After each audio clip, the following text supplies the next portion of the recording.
November 22nd council briefing. We have 3 items scheduled for discussion with you tonight. The first one being the use of funds. Over the past couple of months, we've actually brought 2 items for you for approval. Both of them were to receive funds from 2 different governmental entities. The first was to receive $5.9 million for years 1 tranche from the federal government through the state's Department of Emergency Management. And then at our last council meeting, you authorized the execution of the interlocal agreement with the city of Jacksonville for an additional $3 million. The federal guidelines that have been provided would normally allow for 2024 as the encumbrance date and 2026 for full expenditures.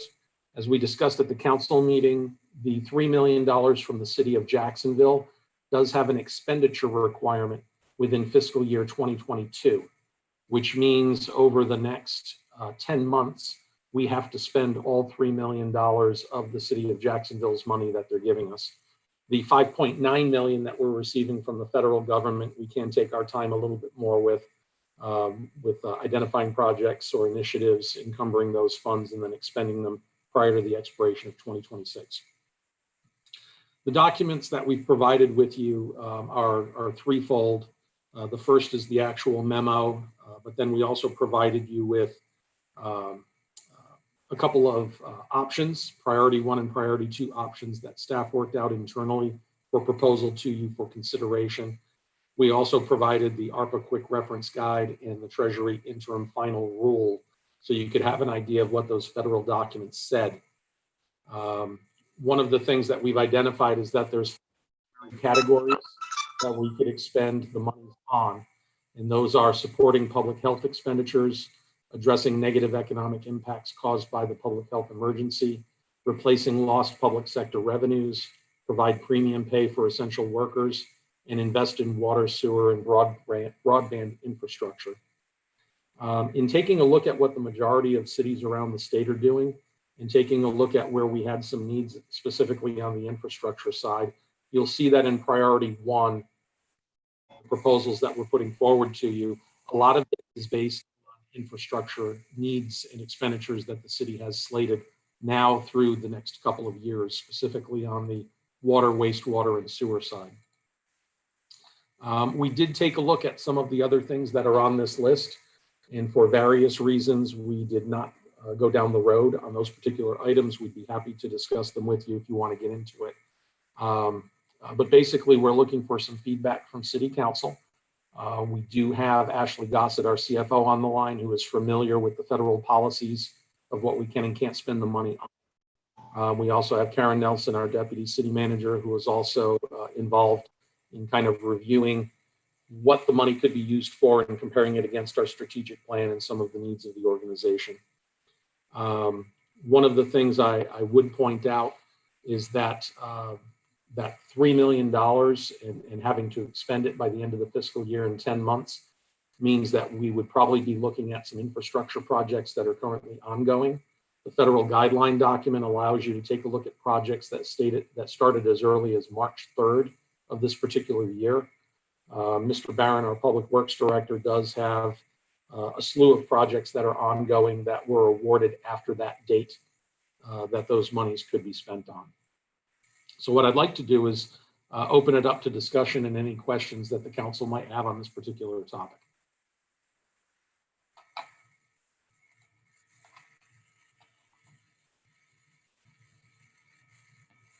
And I see Councilor Golding has her hand raised. Yeah, Mike, I mean, would you mind, you said you'd be glad to talk about some of these categories and maybe why we're not looking at projects in some of those categories. I think that'd be good to hear. Absolutely. The first one with regards to supporting public health expenditures, when you took a look at some of the things that are in there, it appeared to be geared more towards health departments or county governments or very large cities that have their own health department that would be working on. We did not feel that we were large enough, nor did we have the programs in place where we could adequately make a meaningful impact in that particular category. The second, addressing negative economic impacts caused by the public health emergency. Some of that, I believe, was associated with business grants or making direct economic payments to individuals that were impacted. During the course of the pandemic, there were a couple different rounds of business grants that were actually done through the city of Jacksonville for all of Duval County. And we feel that a lot of the businesses that had been impacted during the first portion of the pandemic, when the state of Florida was still closed, had the opportunity to receive those funds at the county-wide level. And again, we don't necessarily have the staffing in place or the existing programs to supplement some of those that larger cities and or counties would have. From a direct payment to individuals perspective, we feel that some of the steps this council took during the pandemic, specifically to beef up the amount of money that we were providing to Beam to provide financial assistance for utilities, went a long way. But even with regards to Beam, we saw the number of individuals utilizing those funds taper off as we got into the second half and finally the third quarter of the pandemic. Item 3, replacing lost public sector revenues. Ashley's taken a look at this from a couple of different angles. While we did have specific line items that had reductions in revenue, specifically things like local option gas tax or tourism taxes, there were other portions of our revenues that actually continued to decline, specifically with regard to property taxes and some others. So when you looked at the formulas that were provided at the federal level, it was pretty much a wash. We didn't really have the losses that other communities in the state or other cities across the country would have necessarily had because of the revenue stability and some increases that we saw in other areas. The fourth item, providing premium pay for essential workers. There's only a couple of communities around the state that we are currently aware of that are using the funds for that purpose. In particular, we know that the city of Jacksonville is one of those communities. They passed legislation that called for their entire organization to be deemed essential workers. And I believe every employee within that organization received a flat $2,500 premium pay stipend. It was taxable. It was a one-time payment, and there is the possibility they may do that again in year 2. Our neighbors to the north, Atlantic Beach and Neptune Beach, are not looking to use theirs on premium pay at this point in time. If that is something that the council wanted to explore, I would say that the tact that the city would use would be the same, should be the same as others, which is that the entire organization should be viewed as essential workers since they were all required to continue working during the pandemic. Item 5, investing in water, sewer, and broadband infrastructure.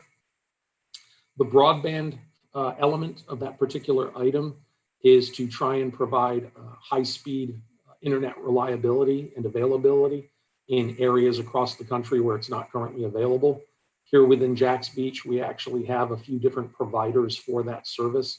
So that is not something that we would look to spend it on here in Jacks Beach, which then left us with the focus on investing in water and sewer, which again is also a little bit unique that the federal guideline went out of their way to specifically focus on those two elements within their write-up of ARPA.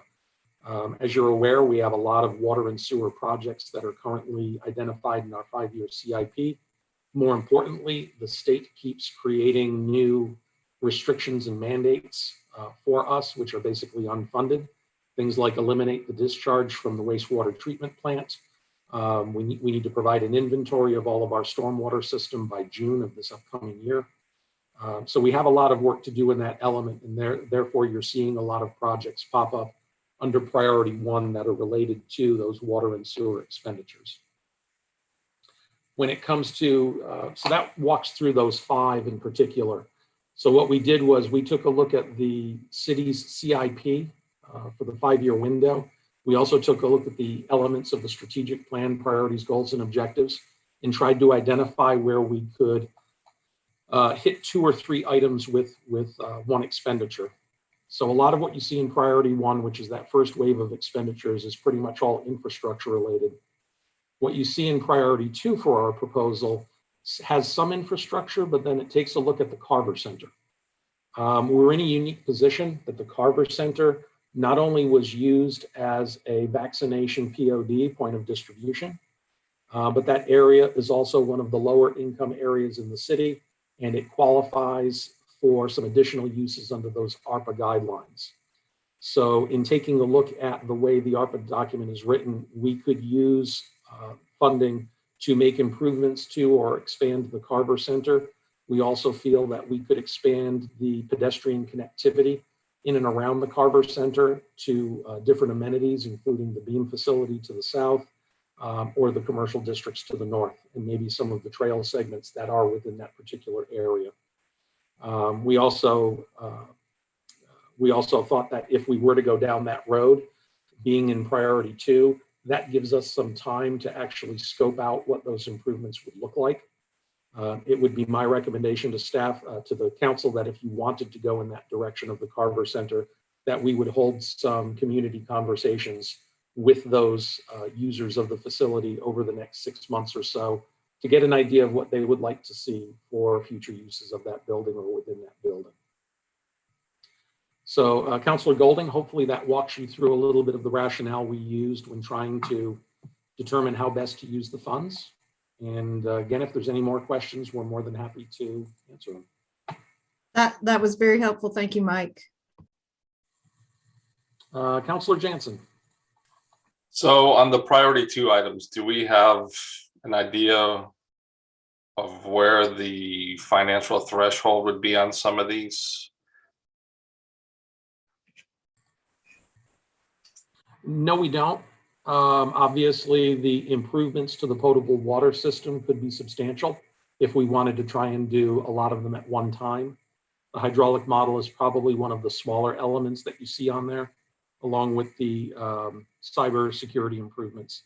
The big question mark is the Carver Center. Again, we are allowed to make improvements to that facility, and depending on what type of improvements we made, those could be substantially into the 7 figures.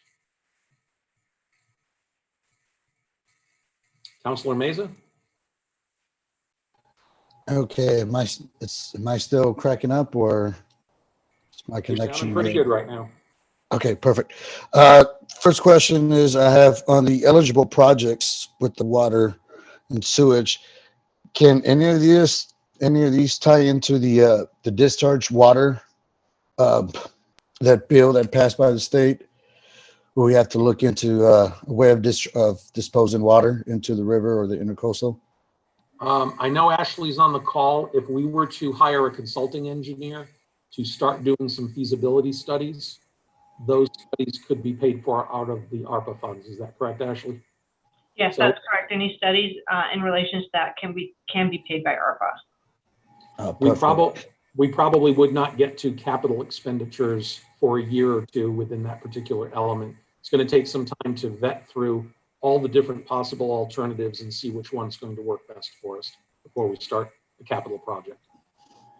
And then the second question I had, if I know you said when you were explaining the 5 categories under the ARPA funds, number 5, if we were to think about it, do we know how it would happen or how it will be come about on, which is number 4? Again, the guidelines, the way they're written, it says for essential workers. If council wanted to explore that option, my recommendation would be to consider it for the entire organization. And then you'd have to give us an idea of what you would like to see for a premium pay allocation. Again, the city of Jacksonville did a flat fee of $2,500 per employee. I'm not sure what dollar amount they've chosen for the Miami-Dade area, where I think that's another jurisdiction we identified. But we're having a little difficulty finding some communities that are actually going with that option. Okay, thank you.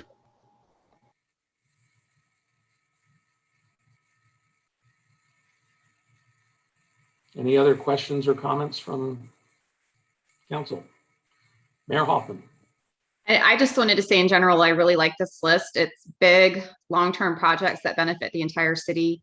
And I just want to appreciate Ashley and her team for countless conference calls and webinars to make sure that we're really above board in the process and procedure for being able to spend this money appropriately. So thank you for that. Thank you, Mayor. And Councilor Golding, before we jump over to you, one thing I was reminded of, if council wanted to go down the road of premium pay, that is also viewed as a negotiable benefit to those employees that are covered by union contracts. So there would have to be a negotiation process involved with regards to how that pay would be allocated within the union structures. Councilor Golding. Sorry, had to take myself off mute. Yeah, in follow up to what the mayor said, thank you, Ashley, and to everyone who has put so much time into this. I just wanted to mention to everyone that, and I think Chet was there too, I attended the Florida League of Cities legislative conference, and they had a session about navigating ARPA, and they had several cities who spoke and talked about what they're doing with the ARPA funds. And a lot of them are doing infrastructure type work. There was one city, I was talking to Mike about this. There was one city who took the same position that Mike mentioned as far as essential workers, that if they did premium pay, that they would, that they felt all employees were essential workers, right? And it was Seminole. But otherwise, for the most part, and there are a few cities that were looking at doing broadband type stuff as well. But just wanted to share that with everybody so that it, at least you know that it sounds like we're kind of in line with what these other cities were doing. Councilor Jansen. Yeah, I think the only thing that I'd be concerned about is finding out what those financial benchmarks look like. I mean, obviously we can kind of get a little bit of an idea just by looking at the magnitude of the project. I wouldn't mind seeing at least a look at what the premium pay would be and what the financial impact would be on it as well, if nothing else for an educational purpose. Councilor Nichols. I believe Hialeah gave everybody $2,000. How many total employees does the city of Jacksonville have? City of Jacksonville has about 10. I'm sorry, Jacksonville Beach, sorry. How many do we have? We have 350 full-time and another 50 plus that are part-time, full-time, or part-time regular employees.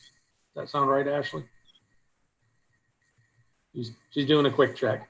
But no, at $2,000 a person, we're looking at about $700,000,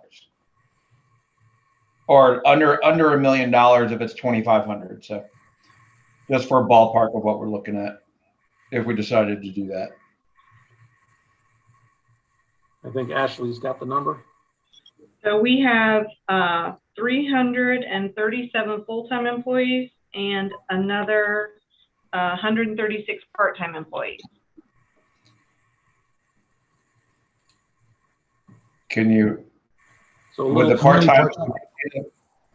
part-time employees be able to get the hazard pay as well? We would premium pay. We would suggest that for part-time regular employees, you look at some type of a pro rata if you were to go. Yeah. So if every employee was going to get 2,000, perhaps they get 1,000. Okay. Ashley, what would those numbers be? I mean, what was the total number? So 337 full-time employees and 136 part-time employees. So I'm doing the math in Excel right now, okay. And it'd be $810,000. Okay. All right. Well, thank you. Councilor Meza. Yes. On number 5 on the broadband infrastructure, does that include any of our antennas that we have, that we own? Does that include that as well, if we were to like make any repairs or upgrades? The intent of that broadband infrastructure is for public access to broadband. The intention is really more for the rural areas of the state, or in this case, rural areas of the country, because this was written as a federal guideline, to make sure that those areas that currently don't have reliable and fast internet access can get that access from a public perspective. Here in Jacksonville, that system that you're referring to is our own private system at this point in time. But clearly there's Xfinity, AT&T, Verizon that have fiber lines all throughout the city at this point in time. So again, we're not sure that that would really meet the intent for us to pay for our private system with that. Okay, thank you. And Mike, just to expand on that, I mean, after that's gone through, the infrastructure bill's passed, that's got $60 billion to meet those internet broadband needs in rural areas. So I think those will, I don't think that's a viable option at this point in time. It's already going to be taken care of somewhere else. Okay. Any other questions or comments from council at this point? Are we going in the right direction? See heads nodding. Okay. Obviously, as time goes by, now that you've got an idea of what's in those priorities and what are the different options, if council wants to explore things, you've always got the opportunity to bring it up and we can go in that direction. But again, we're going to start working on some infrastructure projects immediately to spend the city of Jacksonville's money, and start looking at some other projects as well. And if council wants to give us some alternate direction over time, just feel free to bring it up.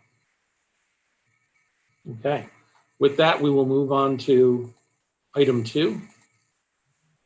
And item 2 is with relationship to Gonzales Park. And I will turn the floor over to our Rec and Parks Director, Jason Fatides, who will talk a little bit about the proposed final design for Gonzales. Take it away, Jason. Thank you, sir. And good evening, council. When we had last met on the subject, I think it was back in August, the direction we got from council was that we needed to do more research and gather more data on this project, specifically more community outreach, which we did. All of those efforts, I think, validated our original finding in that there were 4 specific items that recurred over and over, from those surveys, and those were shade, an upgrade to the playground equipment, also new restrooms or upgraded restrooms, and then a walking, jogging track around the facility. And then there were a lot of other, items that, we kind of gathered and fed that to the consultant. All these efforts culminated in a meeting at the park where we unveiled the revised concept, and that was very well received. If I remember correctly, there was several council members that were at that meeting. And then subsequent to that, we also included a barcode survey on that design. On the design itself, we got about 100 responses, 98 to be exact. And we asked a simple question: do you like the design? And, if not, what would you change? Over 80% validated the design, saying they loved the design. There were a few other comments that said, well, things like, could we add a second volleyball court, or could we add some lights to the volleyball, and things like that. And so subsequent to that, the consultant made just a few small tweaks to that design. What he did is he added more parking. That came up a lot in that meeting. He put the tree barrier on along 10th Street on the outside of the walking track to give it a bit more protection. And then he also added a spot in the southeast corner for golf cart parking. And those were essentially the tweaks that he made. So we bring in that design to council asking, does council approve? And if so, we'll move forward with some bid specifications so we can get it out to bid. If not, would council like to make some revisions or further enhancements that we would then bring back to council at a later? And so we'll take any questions or discussion. Councilor Jansen. I just wanted to say, Jason, you and your team have done a fantastic job. This has been long, long overdue. And I like everything I see. I think we're ready to pull the trigger and move forward with it. And let's get this ball rolling. So I'm in support of what you've done. Thank you. Thank you, sir. Councilor Golding. I have to say ditto to what Councilman Jansen said. You guys did a great job. I love all the things that you did with the, with the QR code and how you communicated with the community, the door hangers. I know you guys put a lot of time into that. But that was fruitful because there were a lot of people who just don't do the online and the website and Facebook and everything that didn't know about it. And they participated in that community meeting because they talked to me about it and said, yeah, I didn't even know this was going on. So you guys did a great job. I want to say that I loved seeing the golf cart parking added. And I loved seeing all the bike racks because I think there were additional bike racks that were added. I don't know if you could tell us how many parking spaces there are, car parking spaces there are now, as well as do we have any idea how many bikes would be accommodated, but it looks like it's more than enough. So that's not a big deal. But the only other comment that I would make is that the walking track on the 11th Street north side that's along the ball field, I'm just concerned that we could potentially still have the same issue that we were going to have on the 10th Street side with cars parking in the grass there and then obstructing the walking path. And so my only thought was, why wouldn't we just move those trees that are on the east side of the walking path to the west side of the walking path? And maybe that might help to prevent cars from parking on the walking path. But I think for the most part, the people that have provided comments on this as well have had, real positive comments on this design. So I feel good about moving forward with it. Thank you, Ms. Golding. Yes, it would be easy to move the trees over or just add more trees to the other side of the path. To answer your other questions, no, I don't know how many bike racks, but certainly we'll have plenty of space to add if needed. As far as the car parking, this current plan shows about 77 parking spaces. When we look at the park as it is now, I counted, if you use the parking along 10th Street, which is unofficial parking, we have about 75. So it's a wash. Great. Thank you, Jason. Councilor Nichols. Jason, back to what Sandy was saying, it looks in the drawing that I see that it almost looks like curb and gutters added on 11th Street South that would keep the cars from parking in that area. I'm not sure if that's the case, but that's also an alternative to moving the trees. The next question, I know we talked about it briefly, but on the athletic field, is the artificial turf like we have on the south part of Jacksonville, is that cost prohibitive? I know long-term maintenance, it would save money, but were we able to price that out instead of putting the field? Because in the baseball diamond, the clay that's there, if it's not taken care of and not drug regularly, it becomes pretty difficult to play. Did we look at the option of artificial turf, or is that even a possibility? Absolutely, we looked, Mr. Nichols, at, and we'd love to see an artificial turf because it saves a lot in labor and costs maintenance-wise. The unofficial quote that we got is about $1 million to do the field in artificial turf.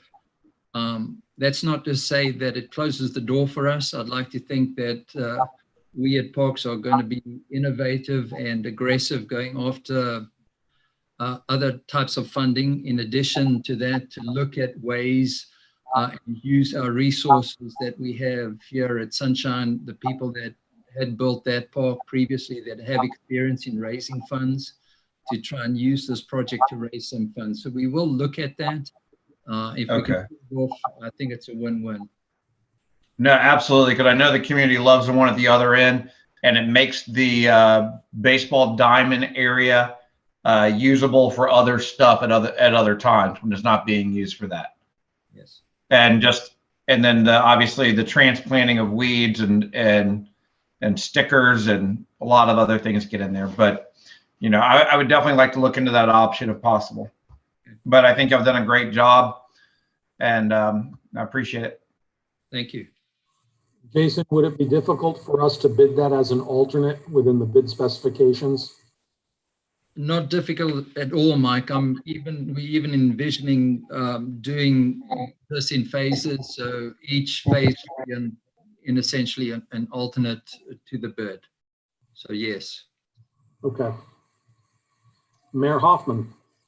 I mean, we're making some pretty big improvements and changes. Maybe we want to parcel those out over, the next few years. But I just want to say I am so much more pleased with this one than the first round. This one definitely, I think, gets the park a little bit more. We saw that at the community meeting out at the park, that almost everyone that was there raised their hand when I said, can you walk or bike here?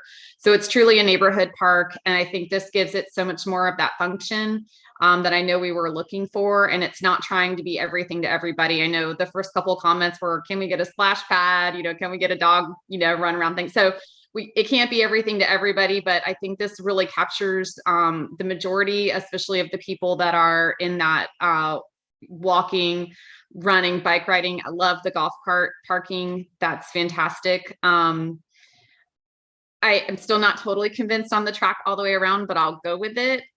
Just in the interest of just overall, I think this is a really great plan. I think it's going to be much needed improvement for that park.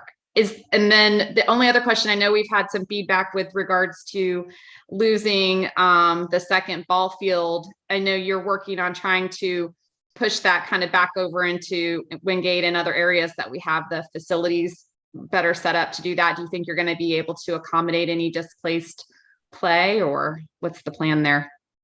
Good question, Mayor. Yes. As I said, we are looking at innovative solutions. North Florida Girls Softball use that predominantly for their practices. We have talked with them. They indicate that they would prefer not to use Gonzales and stay at Wingate. So currently at Wingate, what they have is 1.5 fields. If we can make that half field a whole field, they're telling us that would accommodate them. How we do that, we do have a project where we're going to replace all the fencing at Wingate this year. We may incorporate some innovation there to move fencing so they can have it, or does it mean move some landscaping so we can create that? Or does it mean, we revise our adult softball league so that we can accommodate them on an adult field?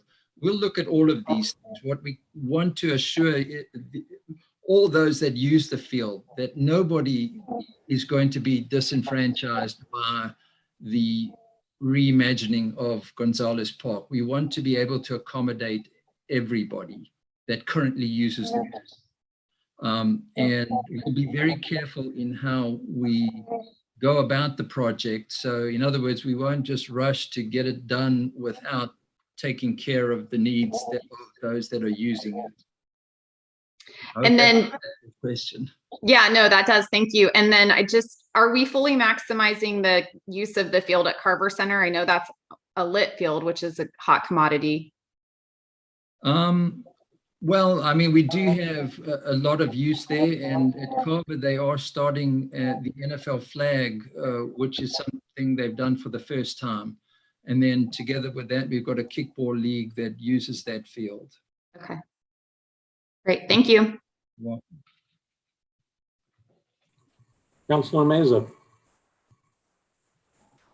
Jason, all I can say is that it's a very good design. I enjoy it. I'm looking forward to it. And just like my other colleagues, I'm ready to move forward with this. I love the pickleball courts. I don't know if any of you guys have driven by South Beach Parkway, but every time I drive, the pickleball courts are packed and people are waiting to play. Love the volleyball court.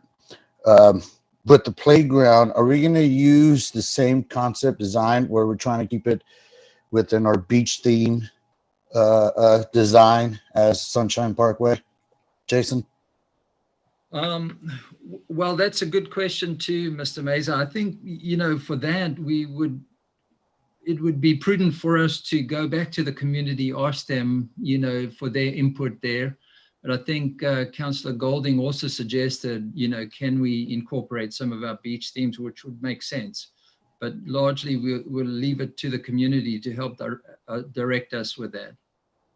Okay, and then just a comment or concern. I know with the upgrades Gonzales Park is getting, it will probably attract a lot of traffic. Have we thought about how to mediate those problems besides the golf cart and the bike racks? I mean, I'm assuming on a busy summer day, the basketball court, the playground, the pickleball courts, the volleyball courts, the baseball courts, I mean, they were all of those will be filled. Have we thought about being proactive in the future once this park starts to get real busy like Sunshine Park? Well, I mean, this park, hopefully it will have the same problem that Sunshine has with, or South Beach Park. We are running out of parking space. And, as in talking with Kevin Brown, he was, saying that here at the beach, space is a commodity that's becoming very rare. I'm not sure that we have any additional space, Mr. Meza, that we can, offer for parking at the park. So it's one of those things we'd be at capacity. Yeah, well, I guess that's the part of having a successful park in the South End. So love the design. I'm ready to move forward with it. Good job, Jason, and to your team as well. Thank you. Councilor Golding. Yeah, just a quick follow-up. And to Mr. Meza's point, and I think the mayor touched on this, I think we hope that this will be more of a community park that people will be walking to or riding their bikes or golf carts. The intention's not really to make it a destination like South Beach Park. So hopefully we won't have quite the issues with the traffic that they have at South Beach Park. I mean, I think the pickleball courts are probably going to bring people in that don't live in the neighborhood. But other than that, and the ball fields do, we know the ball field does do that. But anyway, hopefully it will be more of a community park. And I'm sure people who live in the area would love to play pickleball and be able to walk down to their park and play pickleball, right? So the only other, there was a couple other comments I wanted to make because I've kind of been following this, but I don't know how many people know that AARP has like a livable communities focus that they are doing, because it's all about making communities places that people can age in place. And so they provide a lot of recommendations. And I shared some information with Jason that there's a publication they put out about parks and creating parks for people of all ages. And one of the things that they said in that publication is, if everything we do in our public spaces is great for an 8-year-old and an 80-year-old, then it will be great for people of all ages. And I think we've done a pretty good job with Gonzales Park. If anything, my only other comment, and I'd mentioned this to Jason, and I don't know if there's a way to do it, but maybe because I've heard people say that they go there with their grandkids and they watch their grandkids, and maybe a little more seating for grandparents that might, want to be hanging out and watching their grandkids play or whatever. If there's just some little pockets or places that we could put some additional seating. And then the other thing that was mentioned in that in that publication about parks was, you know, the exercise areas are great, but a lot of times those exercise areas can be geared towards like a certain age or a certain segment of the population. So when we start looking for things that we want to put in that exercise area, I would just ask that we make sure that it's stuff that maybe can be used by broad age of people, you know, not just the bodybuilders or the young, you know, the young people, but some of us older people maybe would be great. But anyway, I just wanted to add that. And if anybody's interested, it's pretty darn interesting. If you go to the AARP site and just search for livable communities, they have a lot of really good information there. And I would hope that doing what we're doing with the urban trail master plan, that's going to help make us more of a livable community too. Councilor Nichols. Yeah, that was the point I was going to bring up with Fernando that Sandy just brought up, that our urban trail system will hopefully alleviate a lot of the parking to where people will be able to communicate with our interconnectivity between our parks. People will be able to, you know, they're not going to be driving and parking. They're going to be on bicycles. I think that'll be a positive thing for our community. The other thing, Jason, is the sidewalk area and the path, the jogging path. When you put it out for bid, can you include a smoothness factor in the for the trail? So if people do want to rollerblade or do something else, that, you know, they're going to be able to do it, so it's not like super bumpy, so it's smooth asphalt. Yes, Mr. Nichols, what we plan to do with that portion is coordinate with our consultant that is currently designing the urban trails. So Okay. I understand what you're saying. You want to be Yeah, able to definitely want people that are going to rollerblade or have other means of transportation to be able to utilize it, you know, and easily. Thank you. Councilor Meza. Yes, I forgot a couple things, Jason.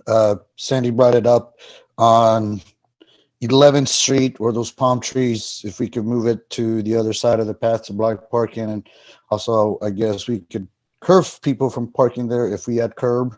I'm assuming Corey Nichols said it looks like a curb sidewalk on there. And I'm assuming probably if that's done, people will still probably park on the side. We're probably going to add no parking signs on that side. Am I assuming that it'll happen? Okay.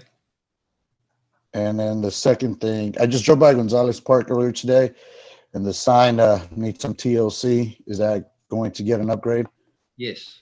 Yes. Thank you so much. Councilor Jansen. Yeah, just one last thing, and it may be kind of silly, but I'm going to piggyback off of what Councilman Nichols said as far as maintenance is concerned in the athletic field, the baseball diamond. I see the fence going all the way around. Just make sure we've got some maintenance access points so that if the equipment necessary to keep up that diamond can be handled. But I'm sure that's already included in the plans that we don't see.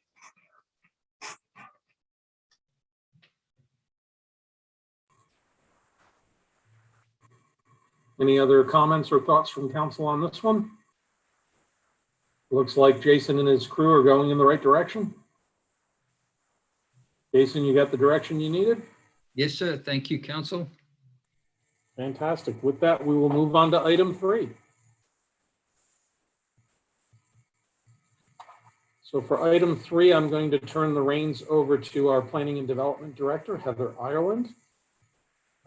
This is where we're looking for some feedback from council with regards to vacations of right-of-way to support private development. And with that, Heather, the floor is yours. Thank you, Mike. Good evening, Mayor and Council. For this item, we're bringing this to you because several months ago, we received an application for a PUD zoning for the property, the entire block that is immediately adjacent to the south to Gonzales Park.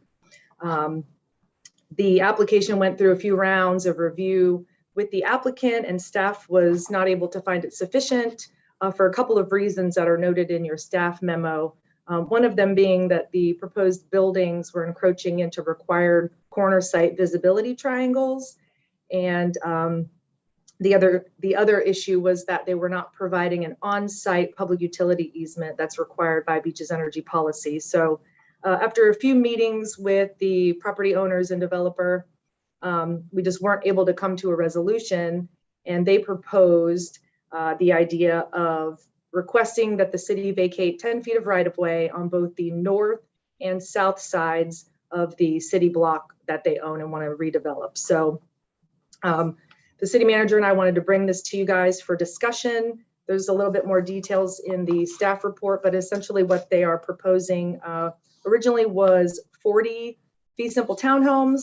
I believe now they've decreased that number to 38. The site plan that they provided us this afternoon is mostly consistent with what they previously gave us, which was in your memo as an attachment. There are just a few changes, so staff hasn't had a chance to fully review this and provide any comments on it since we did get it this afternoon. I'm happy to answer any questions that you guys have about their proposed project and their site plan. And I believe that Mike sent this all to you guys after we received it this afternoon.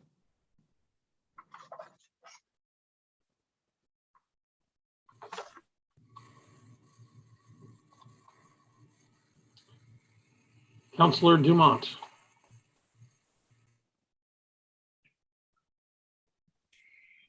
Hi, Heather. I have more of a statement. I spoke with the developers and they said it was the city's idea to vacate the right-of-way.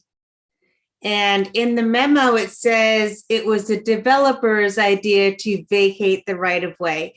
Can I have clarification on that? It was not my idea or the city manager's idea. I can't speak for any other staff, but to my knowledge, that idea was from the applicant. Yeah, to put some clarity on that, I was at a meeting with the applicant, Public Works and Beaches Energy at the Beaches Energy conference room when we indicated that the site triangle and the Beaches Energy policy were still going to be roadblocks. It was that time that the development team said they had one last option to try and move forward with this particular project. And they asked us how we felt about vacating right-of-way north and south of the block. Okay, thank you. And then I was on the planning commission, and we are the board that PUDs have to go through plan unit developments. And to the best of my recollection, this could have happened earlier, I've never seen a PUD for a one block designation. And if you look into the PUD, it looks like the PUD's idea is to do what normal PUDs do, would be to be able to replat. I'll get to that in a second. But also to be able to work around our regular LDC. So if you look at the townhouse units, it's not just 6, it's 7 units in a row instead of the 6, which is required by our LDC. Never mind, lot coverage and things such as that. I am uncomfortable with just them applying for a PUD to be able to do what they're trying to do. In addition, they are asking for the PUD. They're clearing a whole lot of land, and then they want the city to give right-of-way so that utilities can be placed into the right-of-way, which would normally be on public land, because they can't fit it on their plans. And if this were a non-PUD development, this would be a hardship posed by the developer, and therefore it would not be allowed. And so I'm just not understanding how they could try and turn it into a PUD and then say that they have a hardship and say that they need the right of way to be turned over to them because they can't fit the utilities on their property because they want to do too much to their property. It's very easy for them to be able to reduce the amount of properties that they have on that or redesign it in a way where they would not have to ask for the city to turn over the right of way. So I'm relatively uncomfortable with the precedents this would set, as well as what they are trying to do and how they are trying to do it. Again, I don't recall a PUD ever being one block, just one block of development. It may have happened in the past, but I don't recall it. And I was on the planning commission, I guess, for about 6 or so years. So for me, this is kind of unprecedented with what they are trying to do. And then to relate to all my previous comments on fee simple properties, they are trying to, in the PUD, if you read what they're trying to do, it's to replat all of these units to fee simple properties. And as I have stated in numerous meetings prior to this, I am very concerned about the long-term implication of a community when there are connected fee simple townhouses, and what that will look like in 30, 40 years when one unit doesn't want to redo, in the middle, doesn't want to redo their roof, and everybody else, their property values will decrease. And I just don't think that this is a good plan or a good project for the future of Jacksonville Beach, the long-term future of Jacksonville Beach. I'm all for trying to figure out how we can find affordable units, workforce development within the city. I am well aware of JWB's rental properties, and they are not affordable. And so I don't see how allowing these units into the city help alleviate the lack of affordable housing or help to propel the city to achieve what its ultimate vision is.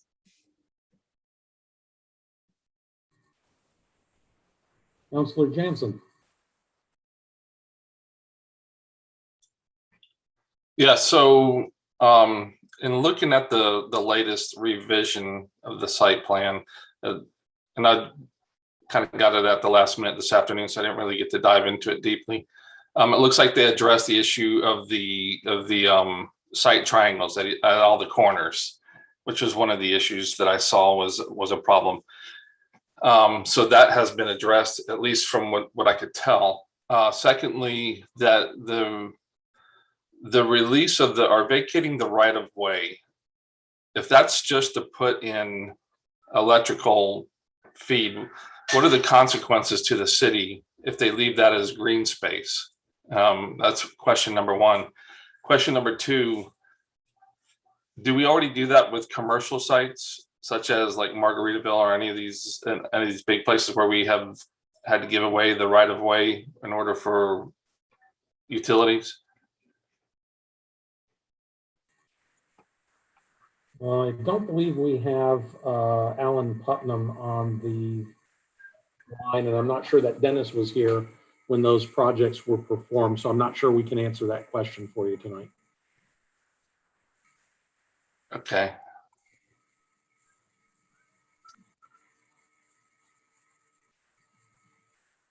Councilor Nichols?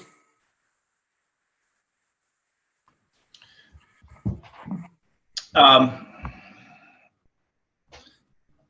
forgot. Well, first of all, I'd like to find out currently, without going through this PUD process,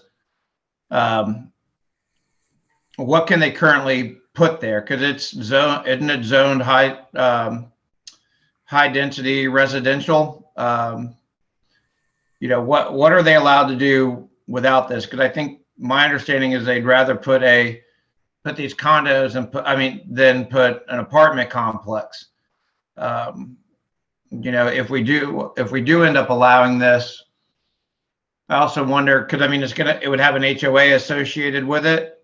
So I don't think they're all going to be, because there's going to be a pool and everything with it too. So can we require the HOA to do a couple different things, like make sure that all the rule, you know, even if they're fee simple, that the HOA controls the roofs, so they all match to resolve that, and then also have a minimum time that they could for rental, so we could potentially avoid short-term rentals in those locations. You know, my understanding is that if they put apartments there, I think they can put 50 apartments, something like that, based off of the size of it. And I don't think that's really what we're looking for either in that area. So, and I guess if they would, the other option, well, first of all, the apartments that are there right now, I think are there 20 units there right now? Do you know?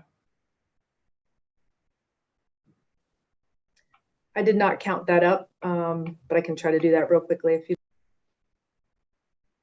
I believe I think there's either 16 or 20, something like that. So it's a net increase. And then also, I mean, my understanding is the price point on those is probably going to be in the $600,000 area. So, I mean, I would like to see people purchase them as, you know, livable places they're going to live. And at $600,000 a unit, I don't know how that really becomes a real, the price point converting those to rentals will be substantially high. You're including an HOA fee in there and stuff as well. So I guess my main question is, what are the alternatives that they can easily do without going through this process? Are we going to see, like we have their properties and have 6 townhomes on each 4 sides of that? Are we going to end up with, what's that, 24 townhomes with single car garages? Is that something I mean, that's a potential direction they could go other than apartment. So Heather, if you know what the current alternatives are at this point, I'd be interested in knowing. And then I guess the other thing is that not having private utilities on city property, I guess from what I read, it says it's a Beaches Energy Services policy. Can we see, my understanding is that is not the case statewide, that's just a policy here. And I understand maintenance and everything in those areas is preferable to turn that over to the property owner, so the city won't have to deal with it. But can you check and find out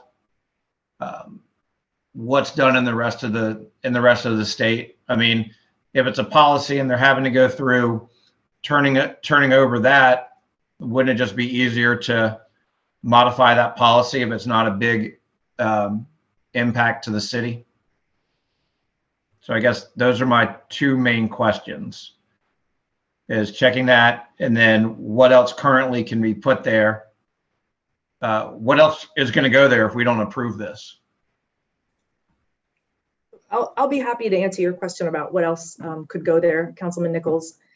It looks like with what's left on the property now, I think there's about 20 apartments. The lot on the northeast corner is vacant, so I don't know how many apartments used to be there, but I know it was a pretty big building. I believe they can put around 55 multifamily units there based on the density allowed in the comp plan and the land development code. I haven't seen an alternative site plan for what a different configuration of townhouses might be, but they could do by right townhouses or multifamily to the land development code if they weren't going to rezone to planned unit development. So again, those are the options, but their density is limited to a maximum of 40 dwelling units per acre. Okay, and it's like an acre and a quarter. So I think it's 50 to 55 units that they can put there. And personally, I'd prefer to see, not see apartments there. I'd rather see condos, townhomes that people are going to own with an HOA that would keep everything maintained well. Councilor Golding. Thank you. So the question that's before us, is there an expectation that new development or redevelopment should be fully compliant with city codes without the city being asked to vacate right of way? My answer there is yes. I don't believe in setting a precedent that we would vacate right of way to a developer. And to Mr. Nichols' comments and questions, I did talk with the developer and they told me that their model for this development would be like the cottages that are in Atlantic Beach, and those are all rental. They're townhomes that are rented. So, and my understanding is that that's the model for the other townhomes that JWB has developed in Jacks Beach. And so I don't know, that would be a question for the developer, but I'm not aware. There wasn't anything discussed about HOAs or anything like that, other than they just said that their model is that the cottages in Atlantic Beach. So I am not comfortable with setting a precedent with vacating right of way for private property owners. And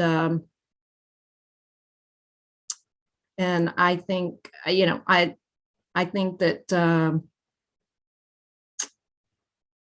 that they definitely need to, property developers need to develop within our land development code, especially if they are starting from ground zero. There's not really anything that creates a hardship for them if they are developing the entire lot or the entire block. So those are my comments.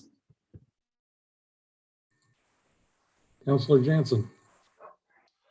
Yeah, so a couple other things I noticed on the revised site is that there would be quite a bit of additional public parking provided, namely on the Gonzales Park side as well, which kind of would help to the Gonzales Park parking issue.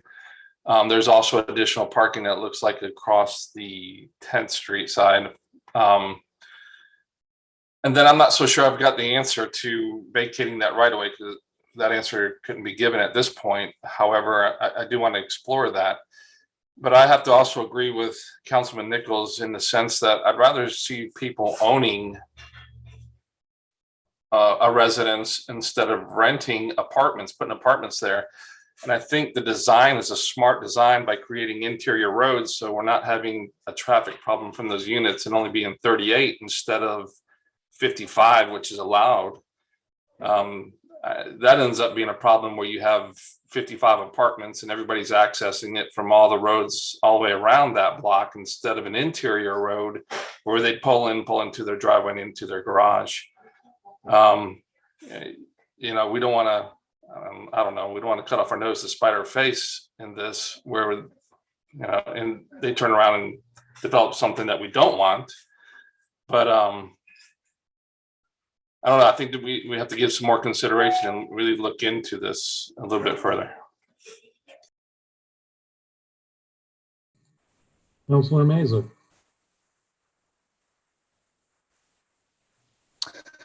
Just a couple things. I have to agree with all my colleagues, obviously. Obviously, concern is the parking, especially with Gonzales Park just across the street. I know, and something that I thought about over the weekend is a lot of the big automotive groups are getting rid of the small compact vehicles and are now going to be making SUVs and pickup trucks. And eventually all the small cars will fade away except for the luxury brand. So that's something to think about in the future too. Now, if obviously Corey brought it up, if if this doesn't go through, what else can go there? I would like to maybe meet in the middle with both, with the developers and the community if possible. But this is something that we still have to continue to talk about to make sure we get it right. And I would like to see these go from rentals to actually people owning the townhomes. That's it. Councilor Nichols. Well, I'm not completely opposed to vacating right away if it's the right project for our community. I mean, we're getting pretty built out, so any presence that it sets isn't going to be dramatic. And I mean, nothing, even if they don't, even if the policy of the city wasn't there, it was going to be green space anyway in the right of way. It's just going to have buried utilities on it, and it's just depending on who owns it, is my understanding. So I guess my question, Mike, is what is the why is that a policy about putting the utilities on the right of way? We allow Comcast and AT&T and other entities to place utilities on right of way. What's wrong with, why is that policy in existence? And wouldn't it be easier just to modify that policy? I would have to get, what are the downfalls of it? I'd have to get with Director Putnam on that to find out the basis for the policy. It may be that it's specifically on multifamily or commercial grade projects as opposed to single family residential, but I don't know. I'll have to check with them on that. Okay, so I mean, before I could really answer the question about vacating the right of way, I'd really like to know those answers and get a little more clarification on why, because my understanding is it's not that way, you know, elsewhere, and I want to get the right project in there. And I mean, I think it would be a disaster if we ended up with a 50 unit or 55 unit apartment complex in there. You know, I want to make this into a community where people are going to stay. And I know Miss Golding brings up some cottages or something in Atlantic Beach that I'm not aware of, but I do know that, I mean, that the places that JWB or whatever has built in Jacksonville Beach, a lot of them are sold. A lot of them have sold and are not just used as rentals. I'm not sure. I mean, if I'm incorrect, I'd like somebody to clarify that as well. But at the price point they're at, I would think that, I don't know how, I don't know. My understanding is that they're planning on selling them and not just using them as rentals. Thank you. Councilor Dumont. Thank you. First off, it doesn't matter what the price point is. If the price point is high, that just means that they put that many more people in it to be able to rent them to be able to pay off that price point. Legally, we can't say you can have the right of way if you sell them. If you want to rent them, you can't have that. That is not a legal justification that we can have. That's something that's out of our scope. So we have to look at this proposal as, regardless of whether they are going to sell them or they are going to rent them, what is the public benefit of vacating the right of way? In here, I have not seen a good argument for what that public benefit is to the vacation of the right of way. There has been no public purpose. Mr. Nickel notes the right project, and he doesn't want apartments there. You can argue that apartments could possibly be workforce housing, and that is something that we are trying to get more of. And that would be the project that we are looking for versus very expensive townhouses that are being rented out that then go above that price point. Again, legally, we can't say that you can or you cannot have this based off of whether you're going to rent or you're going to sell. So we have to look at what we are able to do within the law, as well as what the framework is that we're currently working within. I have not seen any mention of an HOA. And again, there's no criteria that says it has to have an HOA or it doesn't have to have an HOA. Bringing me back to without that HOA, you have all of those connected units that in the long term, in the city's long term, looking well beyond when we are going to be sitting in these seats, it's going to be detrimental to the people who live and who have invested in our community.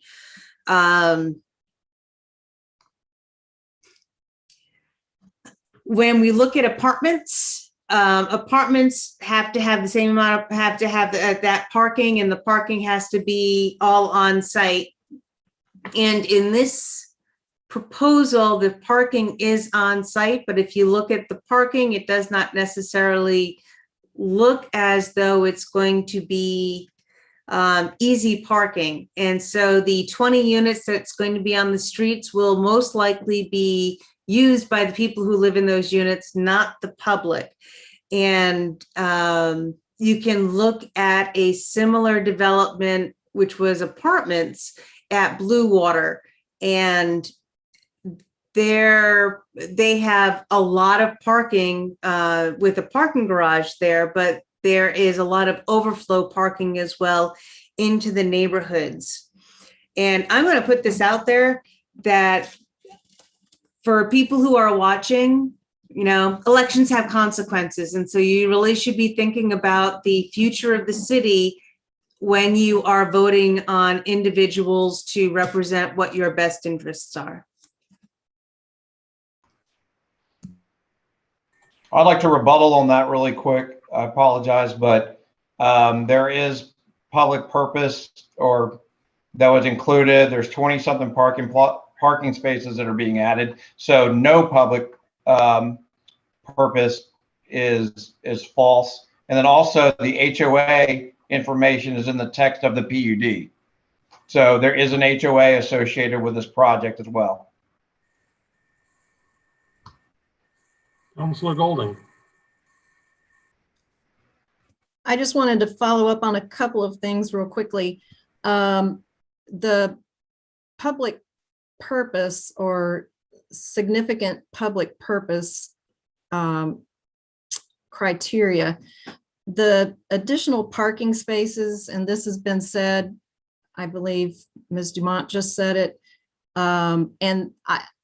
with the townhomes, we know that this has been an issue, and it's been said many times, either by citizens at council meetings or a number of us have said it too. The biggest issue we're seeing with the townhome developments is that we have parking overflowing into the street, and it's known. That's a known problem. And my concern with what's currently proposed is there's two car garages, and then there is no driveway, which the other townhomes that we are having issues with the parking overflowing into the streets have driveways. So when we look at this, and there are the 20 additional public spaces along 2nd Avenue North across from Gonzales, I can't imagine that those public spaces are going to be available for the public, because I just don't see that there is enough parking to accommodate the townhomes with the 2-car garages and no additional space. So that I just have to question public purpose with the additional parking that's being added there. And then also too, I would want to know more about the drainage that would be fixed, because what drainage problems exist, and honestly, wouldn't drainage have to be addressed by the development anyway, So I'm not sure that, you know, is this really providing a public purpose if they are required to handle whatever drainage they're supposed to handle on their property. I've had some citizens who live in the area who have said that they are not aware of any drainage issues and they drive through that area all the time. So I just wanted to touch base on the public purpose and say that I really have concerns that that criteria has not been met at all. Councilor Meza. Couple things. First is question for our city attorney. What are the legal implications on this? And we just want to make sure we are not sued or anything like that. And the second thing, I know Georgette brought the apartments, 54 units, you know, having a workforce apartments, and people can afford them. I just wanted to put it out there, whether these are condos or apartments, I think we are still going to get a pushback from the community. So whether these are apartments or condos, I think our emails are still we're going to receive emails by the community in that surrounding area. So honestly, this is the way I feel is, I mean, it's like tug of war. That's just how I feel. I'm sure these will be amazing. I'm sure the apartment complex will be amazing. Unfortunately, the community in that area, I don't know how they're going to feel about it, regardless of apartments or not. So. Councilor Nichols. Yeah, they keep saying that that these parking spaces are a, hold on. Sorry, trying to scroll through this again. Have a public purpose. So every time you say that there's not a public purpose at all, that's not true. And we can very easily sign those parking spaces as 2 hour or 3 hour maximum and ticket. So people won't park over there and there will be turnover in those parking spaces and people utilizing those units. You won't have people that are living in those areas using them. We can there's other ways to come up to make sure that they are a public purpose, because we need to activate that park that we're going to put this money in. And I think that the more parking we have, the more people that will be there as well. What was the other issue? And then Ashley, I just want to make sure that I'm correct in that there is an HOA involved in this project.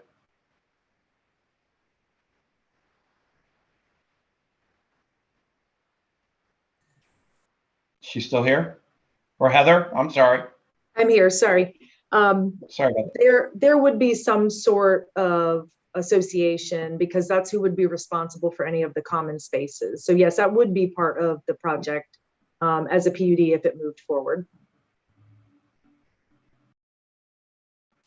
Thank you. Councilor Jansen. Oh, I'm sorry. The last thing is that I think that area and that community will be very, very upset if we end up with 55 workforce housing apartments in that location. I think the community will be really upset that live in that area. Councilor Jansen.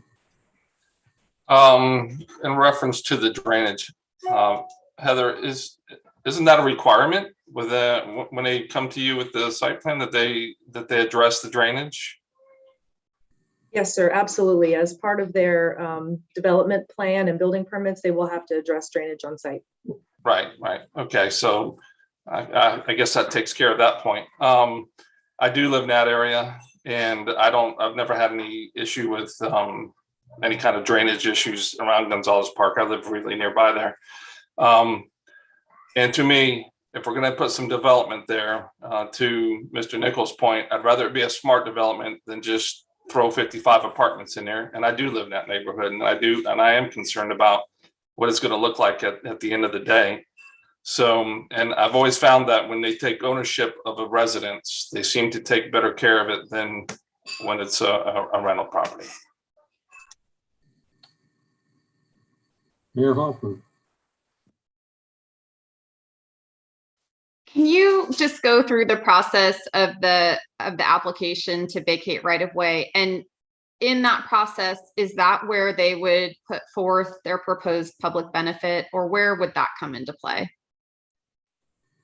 Sure, and to walk the council through this process is the reason that we're having this discussion this evening, because some of the things that we identified when we were requested to review this by the applicant or by the developer JWB. When they asked us about vacating right, the first thing we did was check to see what we had within our code or from a defined process perspective. While we did not find anything that is codified within the LDC, did find that there is an application on record within planning and development that allows for an applicant to request vacation of right of way. That application is attached to the packet that you were all sent, so you had a chance to take a look at it. If you go to the very last sentence on the page 2 of that application, you'll see that there's a very clear statement that in order for the application to be approved, there needs to be an exceptional or overwhelming, I don't have the term in front of me, but there needs to be a defined public purpose as identified by the city council.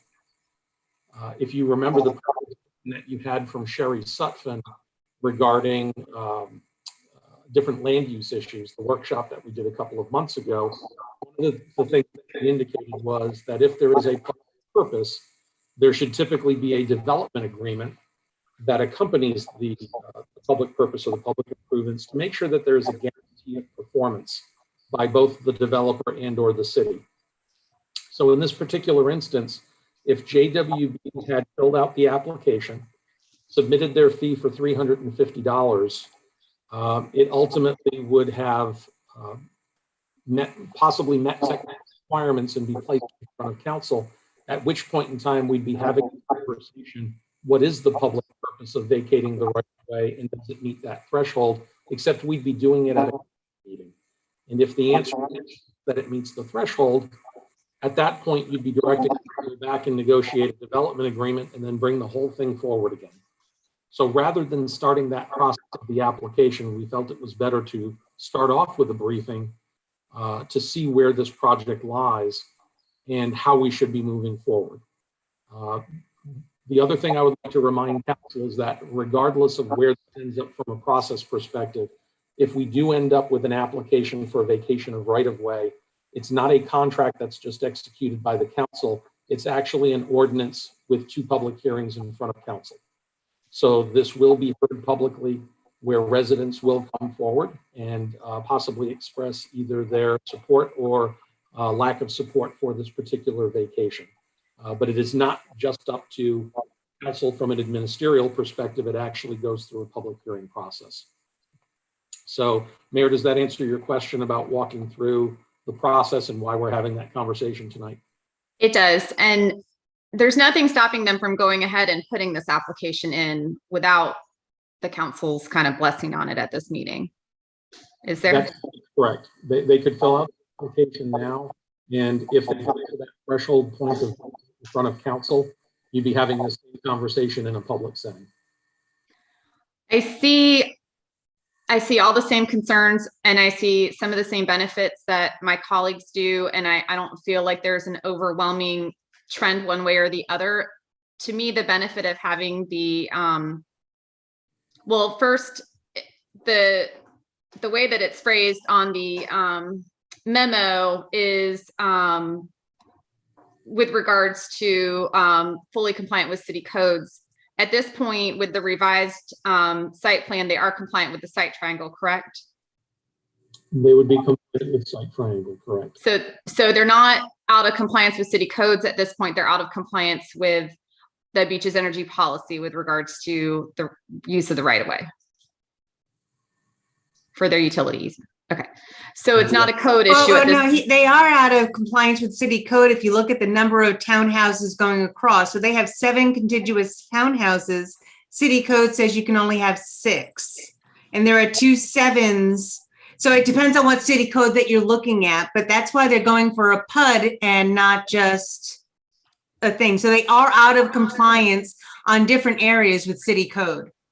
So that, but in terms of this memo that addresses the site triangles and the utility easement, that's policy. The utility is Beaches Energy. I'm just trying to see who's on first at this point.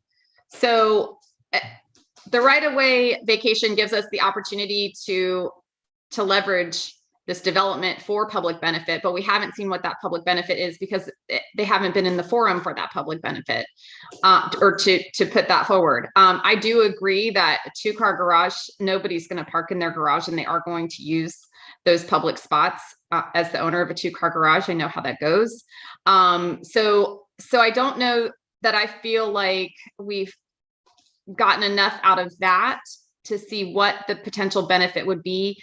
I do like the idea of having the internal driveways in terms of a design and a style, but the emails that we're getting right now from the public tell me that when these public hearings come up, that will be, that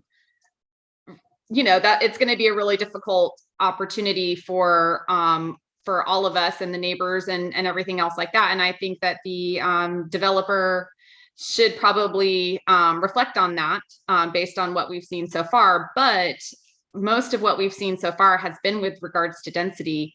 And I think that when we know that it can go up to 55 units, potentially apartment complex, without us do anything, that's just where I'm kind of belaboring this right now is that the residents are still going to be unhappy with that just because of it, because of how it's zoned. So, but I just don't feel like we have enough of the right information at this point to make a knowledgeable decision. Before we jump over to the next one, Heather, if you could walk them through what the PUD application process looks like as well, because clearly the right-of-way vacation would be a public hearing process, but if you could talk a little bit about the PUD process, I don't think we've done that in quite a while. Sure, and I'm trying to remember what the last full brand new PUD rezoning that we've seen is. I know you've seen some amendments such as Ocean Terrace. Ocean Terrace in 2013 may have been, thank you, the most recent full rezoning of a property. So the application comes to staff for sufficiency review. Once we determine it has all the components it needs, it gets scheduled for a public hearing in front of the Planning Commission first, who will review that application for consistency with the Land Development Code and the comprehensive plan, and then make a recommendation for City Council on how they think you should proceed. And then it would go through 2 public hearings of City Council, 2 readings of an ordinance to adopt it. In this case, as Mike mentioned, should there be a vacation of right-of-way, it would need to go in conjunction with a development agreement. So the city knows what they're getting, the developer knows what they're getting. So that's another component that gets added on to the top of the whole process. So the development agreement, vacation of right-of-way, and then the PUD rezoning. And so Heather, the terms and conditions of that PUD would also be available for the public to view as part of the public hearing process as well, correct? Yes, sir. That whole application package, once it's determined sufficient and it's been scheduled for public hearings, is available to the public. Okay, thank you. And with that, we'll jump over to Councilor Nichols, followed by Councilor Meza. Thank you. And I'm in agreement with Mayor Hoffman that I don't think we have all the right information to make a determination today on this. And I do think that the parking spaces, like I said before, that there's a way to make sure that they are not utilized by the town homeowners by restricting the amount of time that they can be utilized at one time. And lastly, for those watching that are voters, I also hope you pay attention to the council members that are short-sighted, that will put an end to a process, a long process early on, to where you could potentially have a much worse outcome. And I hope you consider that as well.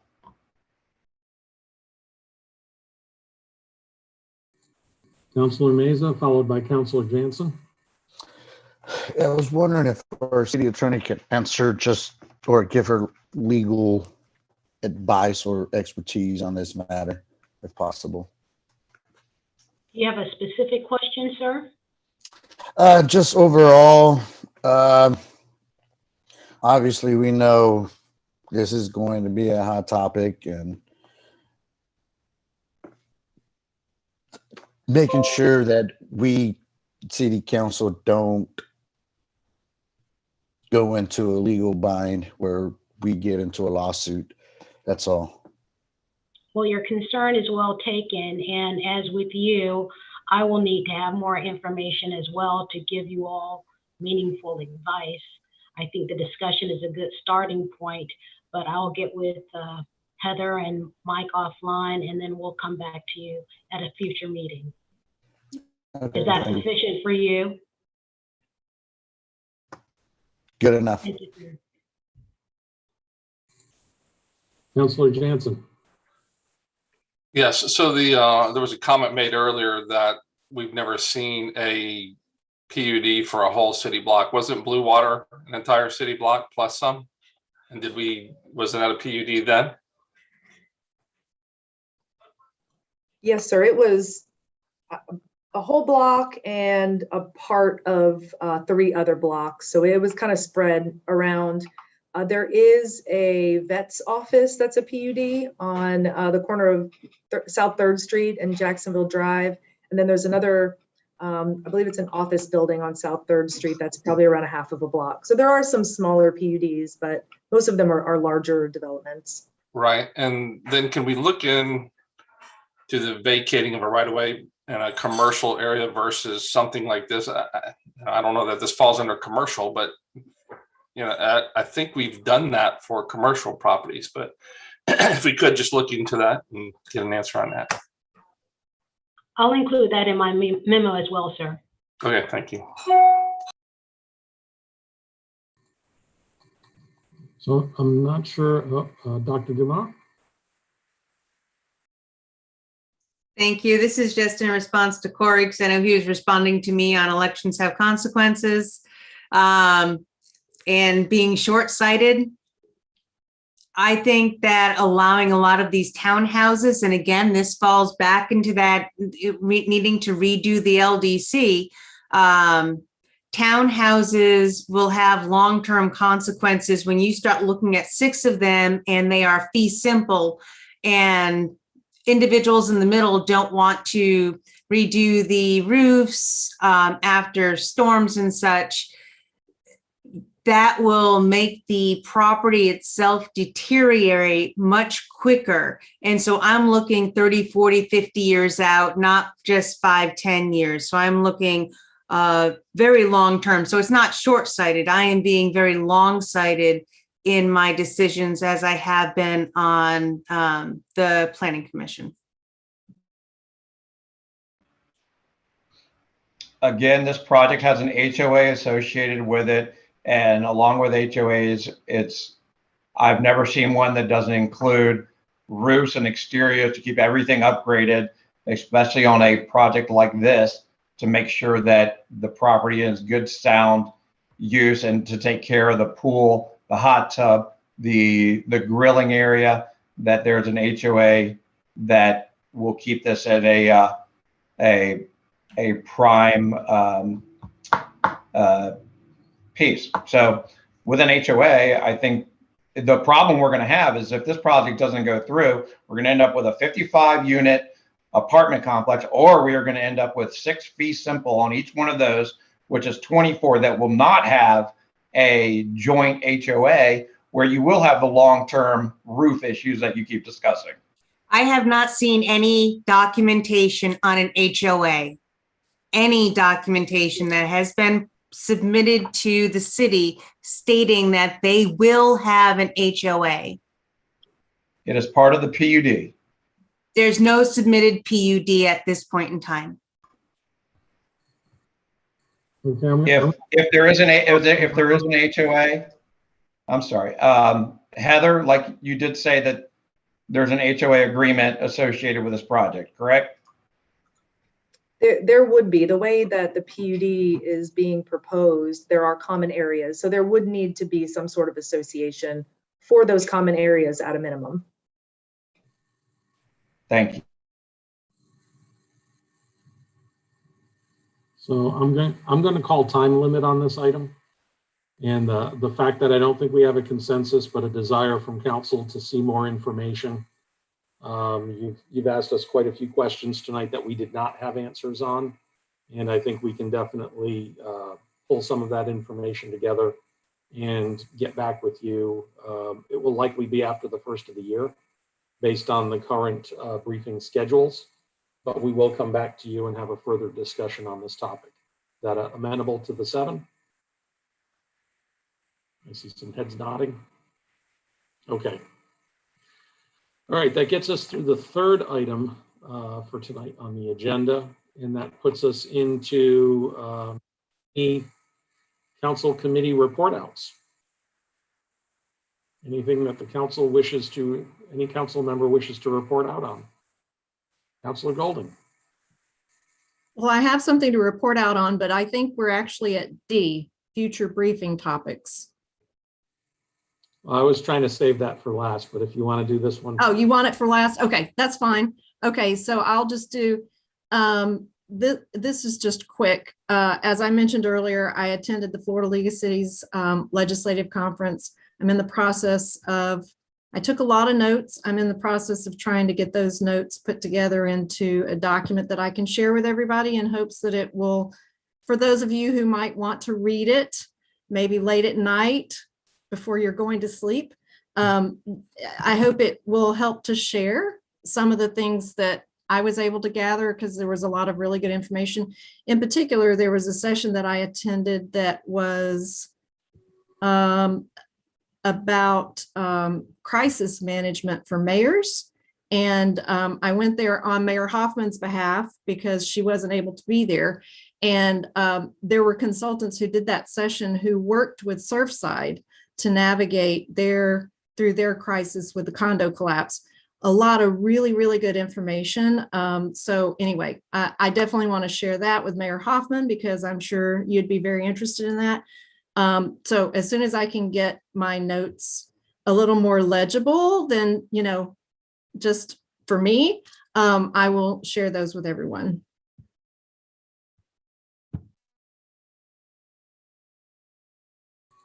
Councilor Jansen. Yeah, sure. So I attended the quarterly pension meeting, and Mayor Hoffman, feel free to piggyback on this if you need to. The discussion of alternative investments came up for supporting our pensions. There was a good discussion across the panel as to what that looked like and what we were looking at. I think at the end of the day, it was kind of met with a non-consensus to move forward with that issue because of ordinances and other issues that were at hand. So we're not looking at anything new as far as alternative investments are concerned at this juncture.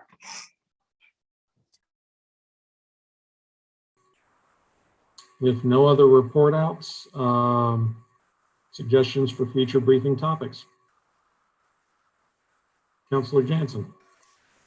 Yes, I'm not 100% sure if we have something in place, but I would like to have a consideration for park dedications for first responders, fallen first responders, like in the incident with Dan Watts. If we could do a park dedication in that respect, ones that may have lost their lives in the line of duty or something like that.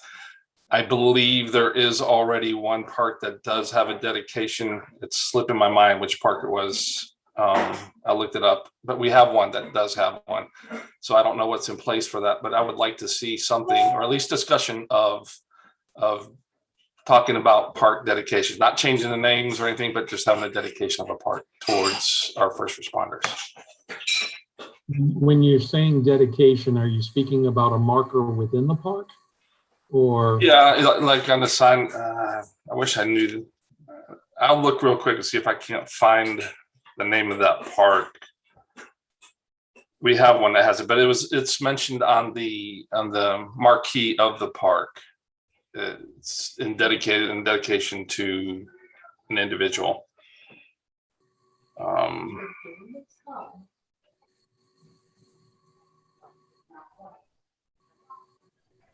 Tall Pines. Tall Pines is dedicated to Mrs. Helms.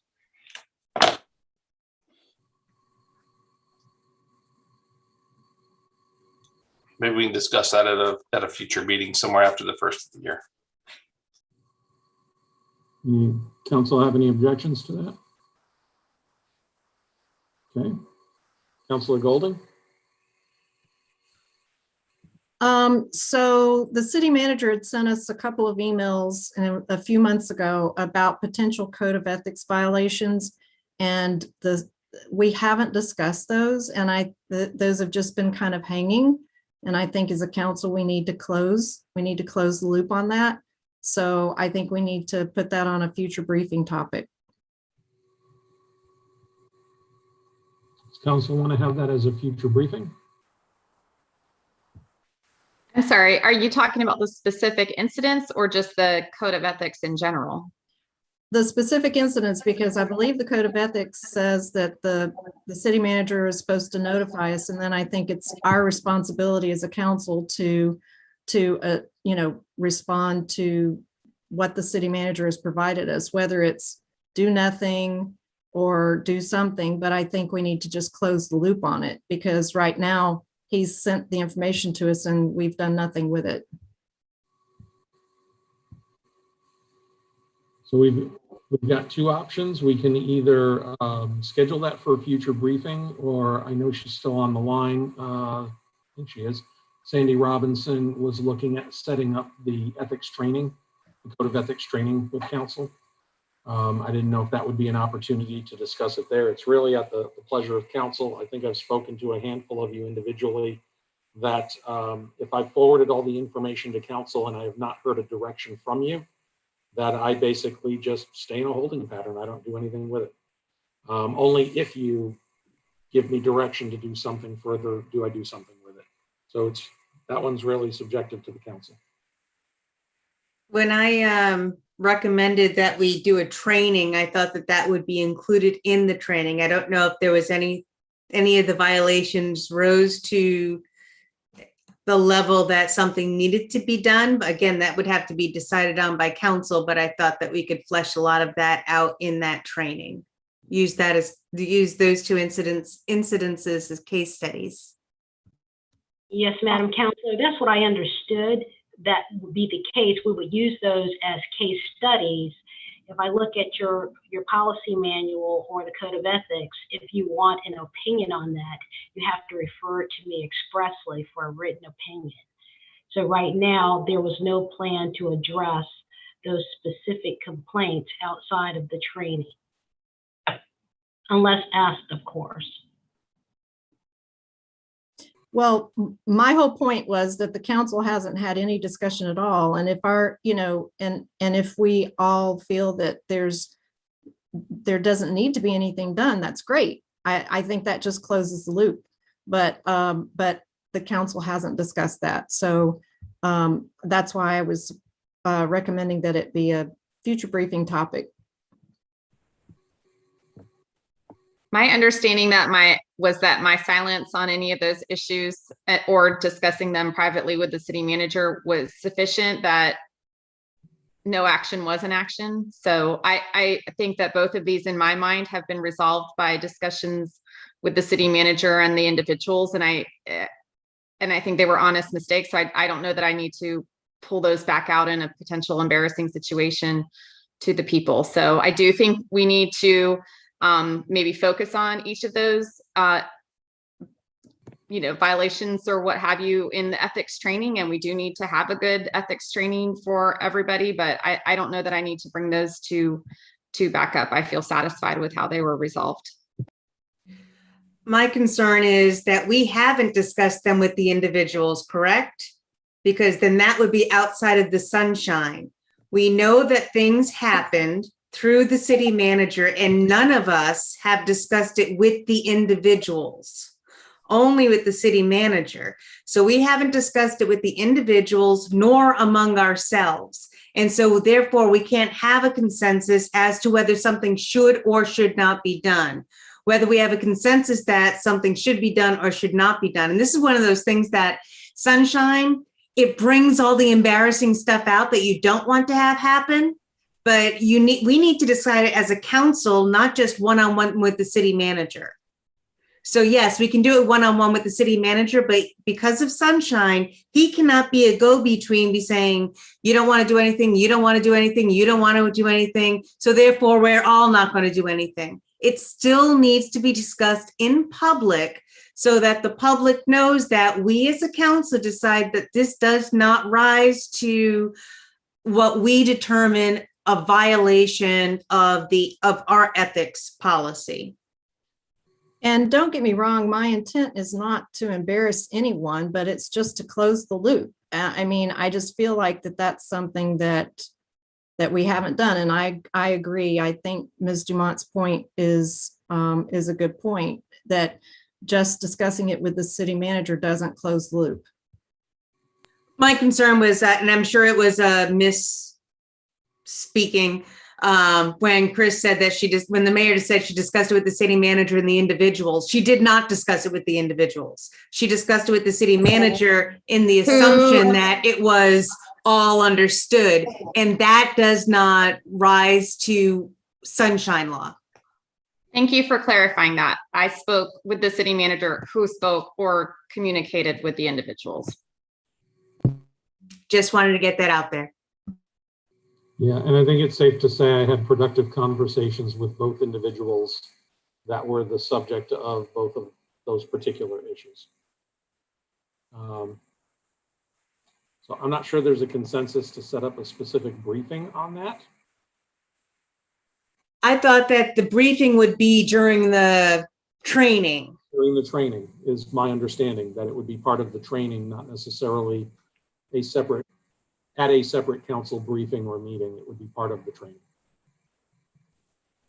And at that training, then the council would discuss that we agree or disagree or whatever, that this is the direction is to do nothing or whatever the case may be, correct? If you all want to, gotta make sure that I'm correct in this. And so Sandy, I'd like you to listen very carefully to what I'm about to advise council. If you're going to make a decision with regards to how we should proceed with potential action or non-action against the two individuals at the crux of those, then that conversation should likely occur at a council meeting where a quote unquote decision can be made and finalized. And therefore that would have to be a publicly noticed meeting, and you would actually have to have it as a meeting where you could take action. If you just wanted to have a conversation about them and provide some sort of consensus or guidance, that's completely different. So if council's desire is to have a meeting where you officially take action, take an action to take no action or take action, then that should likely occur at a council meeting as opposed to anything else.